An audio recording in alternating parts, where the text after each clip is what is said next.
Hello and welcome back to Bolt Basics again. Today we've got an awesome video planned. It's a little bit of a follow-up to a video we just did previously a little bit ago about kind of the three things, the three tests, the three whatever you want to call it, that your concealed carry gun, whatever option you're thinking about buying, it has to pass those tests or it has to be able to check those boxes off if you're going to carry it or if you're going to feel comfortable carrying it.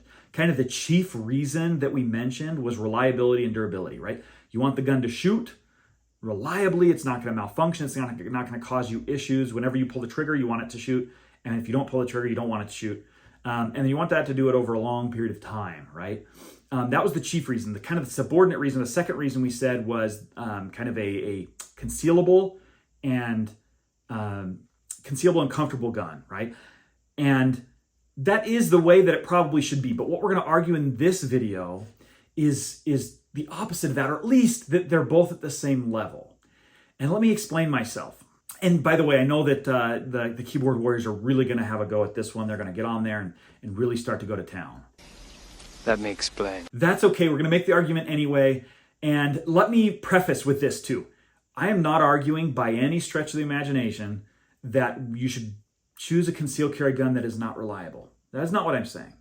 In fact, you should try to choose a gun that is the most reliable gun that you can find, right? Because if that is such an important thing, and it is, right? If you're going to take this gun and you're using it for the sole purpose of, hey, I'm in a life or death situation, I don't want to die, I want to protect myself, I want to protect my family, and I'm going to pull this gun out and I need it to shoot if I have to pull that trigger, right? Heaven forbid that you're in that scenario. But if you are, you want it to be reliable. However, what I'm going to say is that the concealability and comfort factor has to be, I'm going to say, as important, almost more important. And the reason being, it's got to be a gun that you're going to carry, right? If you're going to be, if you're going to live your life and you're going to be in a scenario like that, no matter what, if you just find yourself in a bad scenario, hopefully you never do, but if you do, a gun that's 100% reliable in the safe isn't going to do much for you. That is true.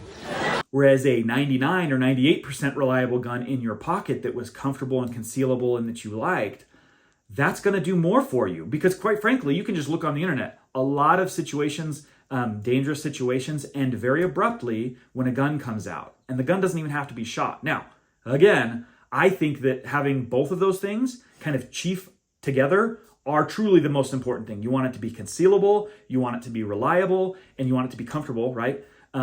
And if you can have both of those two things, really everything else doesn't matter all that much. I mean, again, there's going to be important factors, but nothing else is going to matter as much as those two.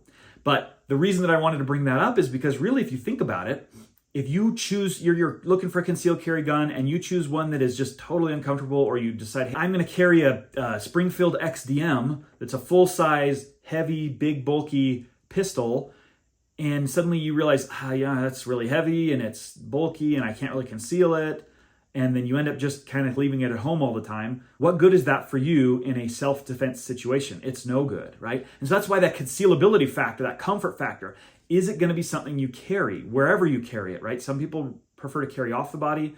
A lot of people, like myself, decide that carrying on the body is better. And so just keep that in mind, that comfort level, a lot of people will argue that that's really not that important, and it shouldn't be. That's the reason I think they argue that is because it shouldn't be important. You should carry no matter what.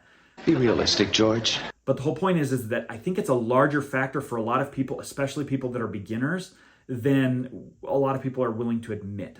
And so because of that, make sure that you have a good holster that you like, a good concealable gun. Usually, I'm going to argue that usually that means a smaller gun for a lot of people.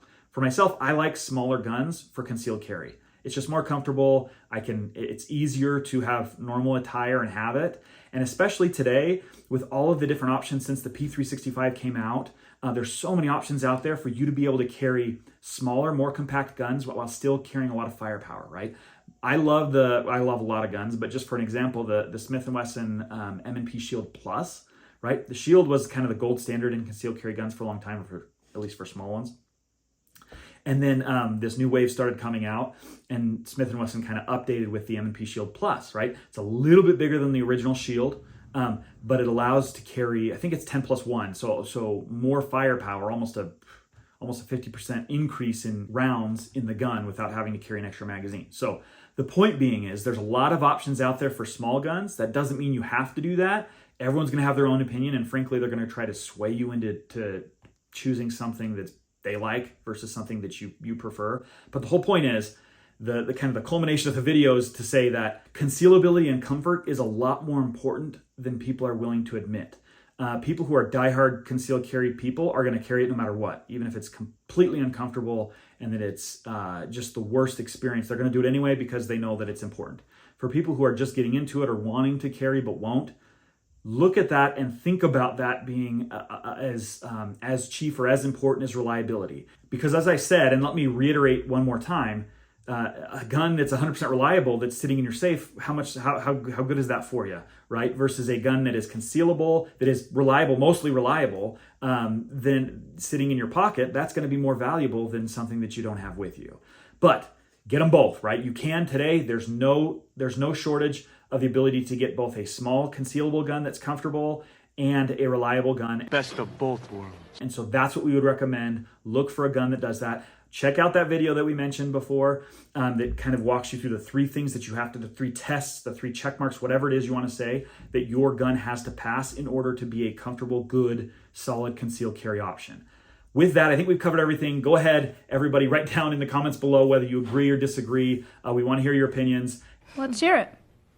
And with that, we'll leave it to the next time. Before we go, we're on Twitter. We want you guys to go head over there because we may start posting videos over there too at some point. And so go check us out on Twitter, where we actually post a lot there, and we're going to continue to post a lot there, obviously more often than we do here. And so go check us out, follow us there, and we'll see you next time.